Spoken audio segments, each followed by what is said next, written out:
बळीराजाचा सेनापती म्हणजे ज्योतिबा आपली आई म्हणत असते की इडापिडा तळू द्या आणि बळीचं राज्य येऊ दे. या बळीराजाचा सेनापती म्हणजे ज्योतिबा तो पंजाबात होता आणि पंजाबातून त्याला दक्षिणेत पाठवला. त्याच्या आरतीत सुद्धा तसा उल्लेख आहे. उत्तरेचा राणा दक्षिणे आला आणि दक्षिणी केदारे नाम पावला. हा दक्षिणेत आलाय कुणासाठी आला तर आमच्यासाठी आला. कुणापासून रक्षण करण्यासाठी आला तर आर्यांपासून आमचं रक्षण करण्यासाठी आला. इथं आला त्यानं आमच्या कुळ्या सुरक्षित राखल्या, आमच्या पूर्वजांचं रक्षण केलं म्हणून तो आज आमचा कुळस्वामी. कुळस्वामी कुणाला म्हणायचं? ज्यानं कुळ्या राखल्या तो आमचा कुळस्वामी, ज्योतिबा कुळस्वामी.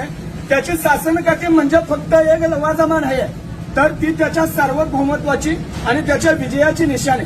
कोणीही लोक येतात तिथं आणि भोया भक्तिभावाने येतात आणि त्याला अर्पण होतात.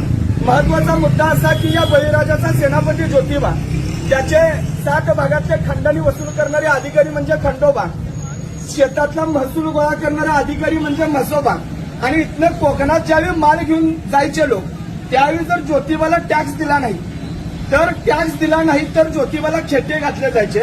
खेटे कशासाठी? आज पोलीस स्टेशनला जसे खेटे असतात तसे खेटे.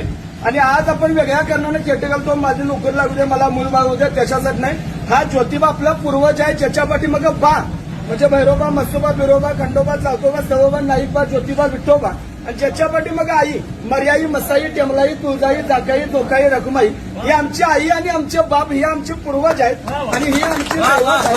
त्यातला ज्योतिबा हा आमचा आहे आणि त्याची शासनकाठी आपण ज्यावेळी घेऊन येतो त्यावेळी प्रत्येक भागाचं ते प्रतिनिधित्व करणारी शासनकाठी असते. महत्वाचा मुद्दा त्याच्या पलीकडे जर जाऊन बघितलं तर ज्योतिबाचं मंदिर बांधलं कुणी? महाजी शिंदे नावाचा एक मराठ्यांचा सेनापती होता. 1761च्या पानिपतच्या युद्धात मराठ्यांची प्रतिमा मलिन झाली. ती प्रतिमा धुवून काढण्याचं काम गयात माळ असणाऱ्या वारकऱ्यानं धुवून काढलं. त्या वारकऱ्याचं नाव म्हणजे महाजी शिंदे, ज्यांना पाटील बाबा म्हणत. त्या महाजी शिंद्यांची दहशत एवढी होती की त्यांनी ताजमहलचा वापर, आज लोक फिरायला जातात जगातलं 7वं आश्चर्य, पण तरी सुद्धा त्या ताजमहलचा वापर त्यांनी कराबाकुंटी ठेवण्यासाठी केला होता. एवढी दहशत की दिल्लीचा सुलतान कोण हे ठरवायचं आमचा महाजी बाबा. हे महाजी बाबा एकदा रत्नागिरीत मोहिमेवर होते आणि मोहिमेवर असताना त्यांना यश मिळत नव्हतं पोर्तुगीजांच्या विरोधात. ते नवस बोलले की देवा मला या मोहिमेत यश मिळू दे, मी तुझं देवस्थान या ठिकाणी कोल्हापूरला निर्माण करतो.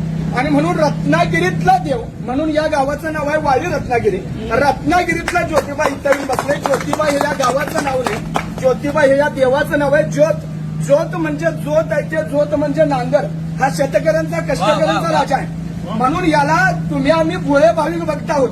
इथं कुठलेही त्याच्यासाठी मोठा गाजावाजा नाही किंवा कुणी प्राणबळी कसलाही हत्या नाही. सर्वसामान्य लोक येतात, गुलालाच्या मुठी आनंदाने उधळतात. आपल्या लेकराबारांची, पोराबारांची, ढोरागुरांची या सगळ्यांची राखण करणारा तो महाक्षत्रपाळ आहे आणि म्हणून त्याच्या गुलालाच्या मुठी आपण भरून वाटून आपल्या कपाळावर लावतो. हा इथल्या मातीचा रंग आहे. इथली माती तांबडी आहे.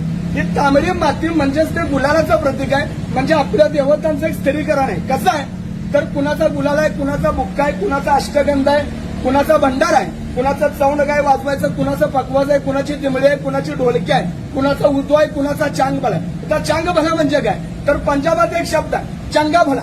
चंगा भला म्हणजे तू